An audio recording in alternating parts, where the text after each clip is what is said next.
The G20, the Fed, and the border invasion. In this one, I found this clip from the most uncanny places. We are changed, but I'm going to talk about what they say and what they're not saying in regards to how it all applies to the American people. And so in this one, this is Leo Gant's Wealth Research Group. And what is the most important ramifications with the G20 itself and how it applies. And also we'll be talking about the Fed and their implication into the border invasion itself. Welcome everybody. You're listening to Eduardo Rants. My name is Eddie. Let's break it down. I think one of the most important things is that the meeting did not have a draft for the media planned out months in advance. Usually on G20 meetings, G7 meetings, the publicists have everything ready months in advance, and they have it proof checked by all the member governments. And this time they're drafting it right now. And this means that there is no consensus. It's hard to find common ground between the largest 20 countries in the 20 economies in the world to draft one communication to all the press, to Reuters, to Thomson, etc. And this is important because on one end you have the BRIC countries, Brazil, Russia, India, China, and South Africa, the emerging economies, and on the other hand you have the established superpower, the United States, and its dragged countries. And so it's very important to understand that we live in a time where there is a separation, a division, and basically the United States, as the superpower, is trying to make sure that it survives and thrives in an era where China is becoming a bigger and bigger country all the time. So 25% of the world's GDP, a quarter of the world's economic activity, is originated in the United States. It's still the biggest economy in the world. But China is now 15% of the world's economy. It's just insane thinking that it was the poorest country in the world in the 1970s. So you are seeing the rise of another power, and what they're doing is they're waging war in the United States, but they're just not calling it war. The One Road, One Belt initiative is basically a consolidation of the entire Eurasia region.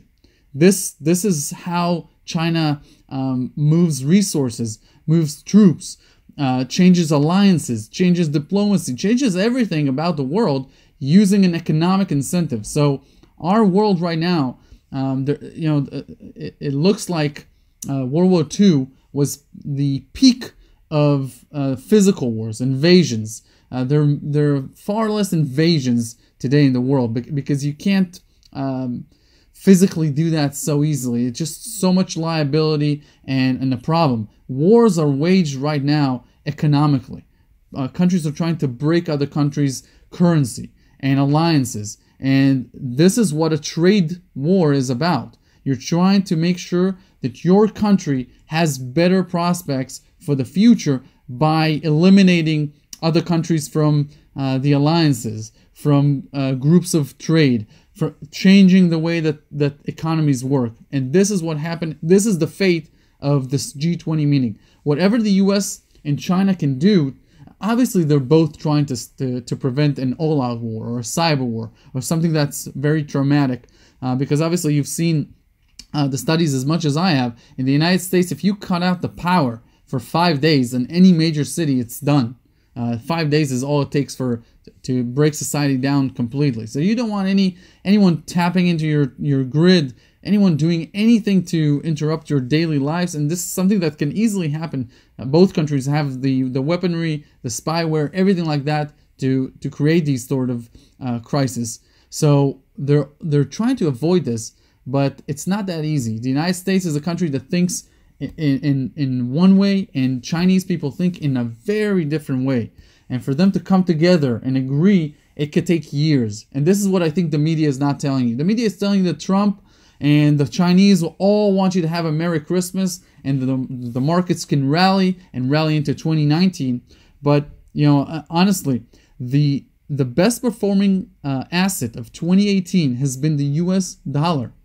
90% of global assets are down for the year. That's 90%, and that the only time this has happened is over 100 years ago, Luke. So this is a very rare event for a fiat currency that doesn't pay any interest or a very minimal interest to be the best performing asset of an entire calendar year. And compare that to last year, right? Where you had very speculative assets going up like crazy. You had the S&P 500 going up every single month consecutively with very low volatility. You remember 2017 was all about low volatility and the markets going up no matter what. 2018, everything worries the markets. And this is because the Fed is also tightening interest rates and tightening its balance sheet. So you're seeing a very different year. And I think most people are missing the fact that the Federal Reserve and the federal government are at odds with each other for the first time in many years. They colluded and collaborated since 2008. And all throughout the Obama years, there's been nothing but harmony between the two institutions. And now they're very much at odds with each other. And I think that is also going to play a big part in 2019 and how the next election cycle comes about and what will happen during the next election cycle. This is all major stuff. And I think the media has tried to play the G20 meeting as the meeting that solves all problems. And they're going to see that it doesn't. The media is going to keep celebrating every time that China and the United States issue a nice announcement of progress. But I think overall, this is something that will linger on for many years. By 2025, you're going to see the Chinese economy is the biggest economy in the world in terms of GDP, forecasted between 2025 and 2027. That's a big shift, a major shift. And then 10 years later, by 2035, they're going to eclipse the U.S. as the military superpower of the world in terms of budget and size of armies. So as you know, countries are thinking 20, 30 years into the future. Alliances are being changed right now due to this. And I think President Trump is trying to make sure from the way his mind operates that the United States has a chance to stay on top for many, many years with this happening. Okay, what I can speak about right now is that the BRICS and the American and European Union New World Orders, both sides are controlled by the same puppet masters. The BRICS is more than just a monetary alliance. This is a New World Order alliance along with a military alliance. And all of this was put into place by Henry Kissinger on behalf of Rothschild. Rothschild's got major control still over China. They have since the 1700s. And especially Russia. Many people, Rothschilds don't have nothing to do with Russia. Well, they're sadly mistaken. And I've spoke about this and shown all the dots, how they connect, leading right to Nate Rothschild. That's the key player. He's going to be the rise in the Rothschild dynasty here in the near future, I believe. And as to the invasion, it's happening now, folks. So this is part of what they're not telling you. Well, and Henry Kissinger, don't forget, he is responsible for the rise of the East with the intent of bringing down the U.S. to a neo-feudal level, and this includes, it would be applied to all countries on the planet. And all the countries you just mentioned are all the countries that are dumping treasury debt. China is dumping treasury debt. Japan, that you didn't mention, but they are dumping treasury debt. Their treasury debt holdings are back to 2011 levels. Turkey is dumping the dollar. Russia has dumped 84% of its holdings in treasury debt. So, and this is going on at the same time as the Fed is also liquidating its major treasury debt. So and this is why interest rates are rising, obviously, on on treasury auctions because they're demanding more. Listen, 40% of U.S. debt is funded by foreigners. So your Medicare, your Medicaid, your Social Security, your income security, your defense spending, your education spending, the interest you pay on the existing debt, 40% of the budget is financed by foreigners. There is no other country that enjoys that sort of a credit and access to liquidity that the United States has. Now, some of it is because other countries are obligated to hold U.S. dollars, but other reasons are the stability of the United States compared with other countries and the economy of the United States compared to other countries. It just burns me when people talk about Social Security as being part of some kind of a liability to the U.S. government. That is money paid in by the people. Every paycheck that you get Social Security taken out of it. It's not their money to spend. They've been looting that for fucking administration after administration. Going back to Reagan and even further, but Clinton was one of the big ones, and it was brought out to the public on that. But it's been going on a long time, but none of this would be happening if we didn't have any fucking privately owned central banks here in the United States, for one. And also an important thing to take into mind, that we wouldn't be in near the shape that we are in if we weren't fighting this bullshit war on terror, which was they call it the Ode Yenon, but you know what? I've got a new one for you on this. You guys should hashtag this. Rothschild's Greater Empire. Rothschild's Greater Empire. Hashtag that. What I'm saying that for is because we're fighting these wars really so that Rothschild could secure resources of the Middle East. That's really what this is all about. They don't give a fuck about the people there, and really,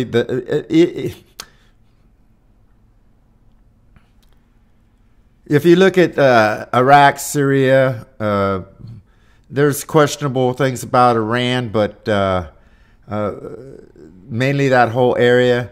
And Russia's not going to do a goddamn thing to interfere with Rothschild's taking over of all of northern Iraq and Syria, which, look at Rex Tillerson said we got military bases there, permanent ones in northern Syria and Iraq. And Genie Energy, they're in the Golan Heights, which they need to give that fucking shit back to Syria, but they're in the Golan Heights. They're about ready to start looting the oil fields in northern Iraq and Syria. And, that's what's playing out there. So these guys aren't talking about that shit. Obviously, Americans are very, very critical of their government, etc. But on an overall status, the United States is still one of the best countries to do business at, etc. So they're enjoying this. But the President Trump administration is toying with these elements that have been around for many years for the United States. On one end, every president for the United States has made sure that he has his lenders as a close circle to him. And President Trump is looking to do a different sort of political environment. It's just amazing. Fuck. Okay, so Trump, he's the most Jewed up president since LBJ, who was a Jew himself. He was a Hoffman. I think it was his grandmother. You can look this up. It's actually, I floored Renegade when I reported that shit.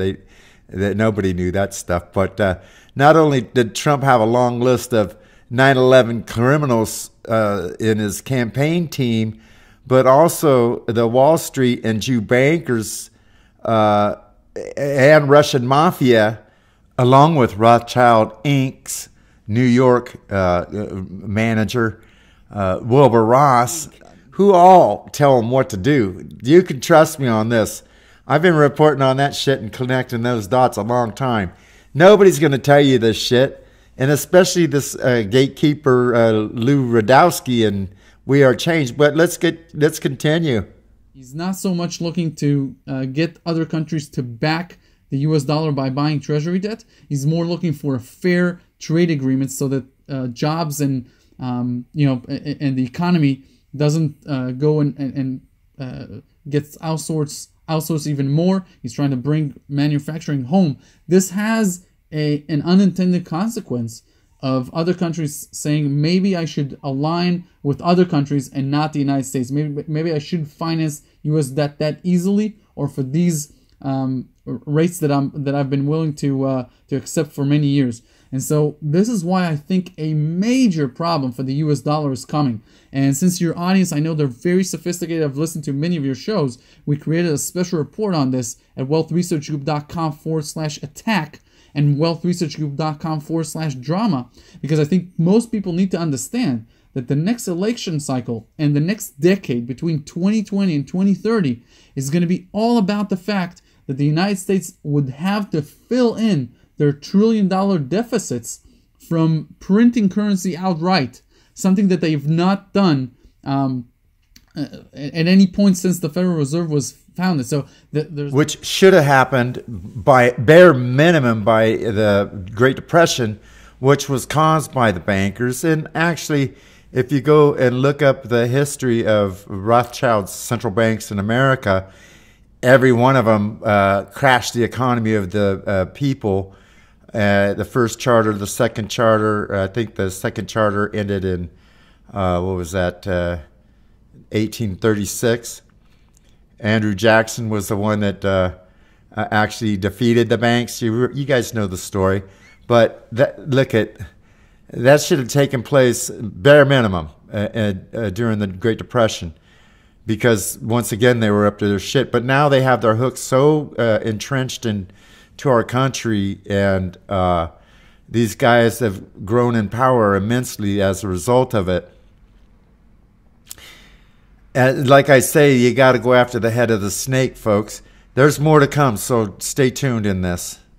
There's been QEs and issuing of debt, but outright printing of currency where the auctions are not filled to capacity, and the United States doesn't have the capability to fund their deficits, that has not happened.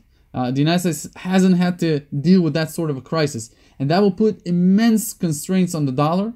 And we can definitely see the dollar fall between 25 and 30% in purchasing power for the next 5 to 6 to 7 years here. Major change from the last 7 years, where it has been in a bull market, and you've seen the inversely correlated alternative currencies like precious metals and other fiat currencies fall in value. So you're going to see a very different United States, and this is all coming as the United States is coming off of a 10-year expansion of economics. So now when it will roll over into a recession, these expenses are staying put. Look, Social Security is not going down in recessions.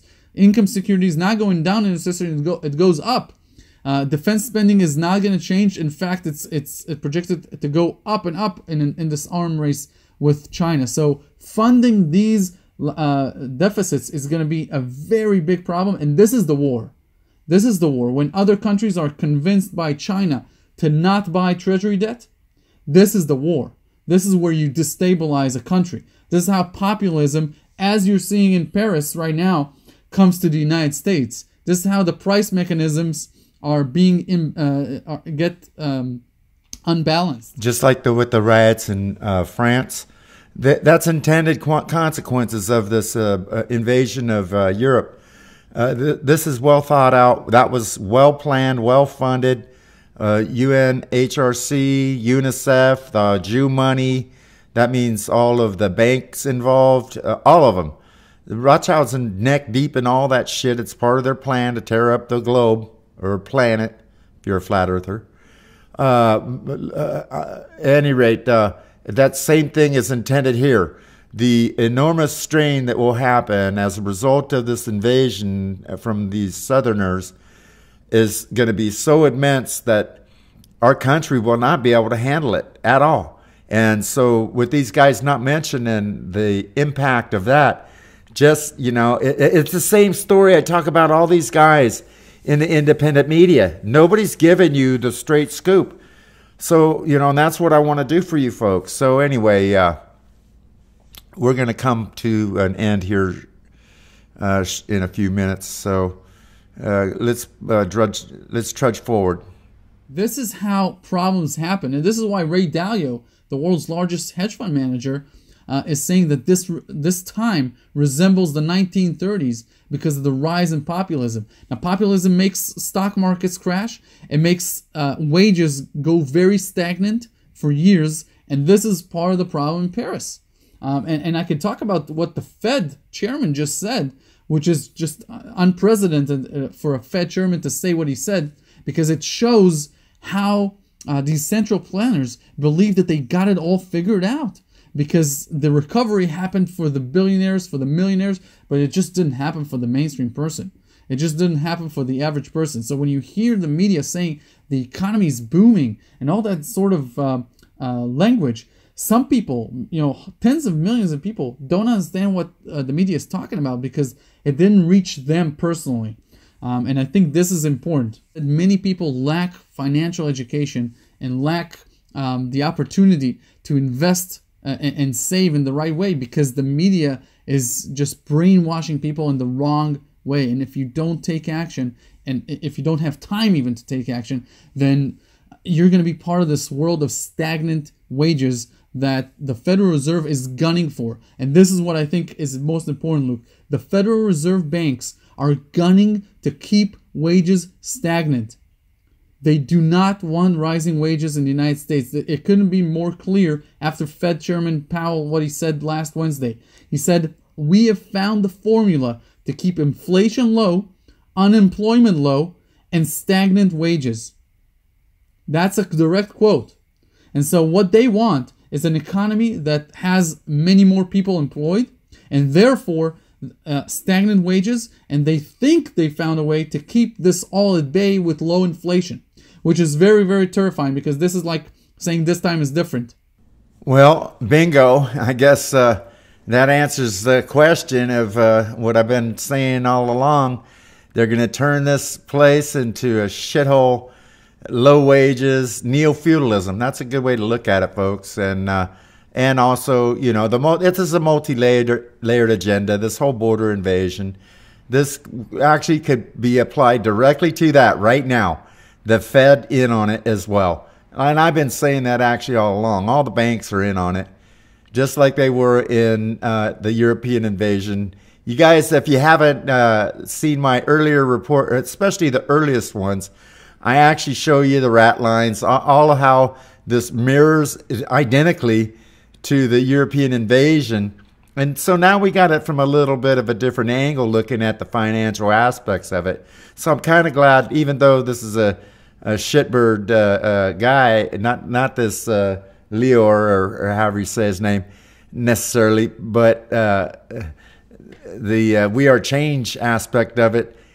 Look, at least you get another concept of how these guys are thinking monetarily or financially.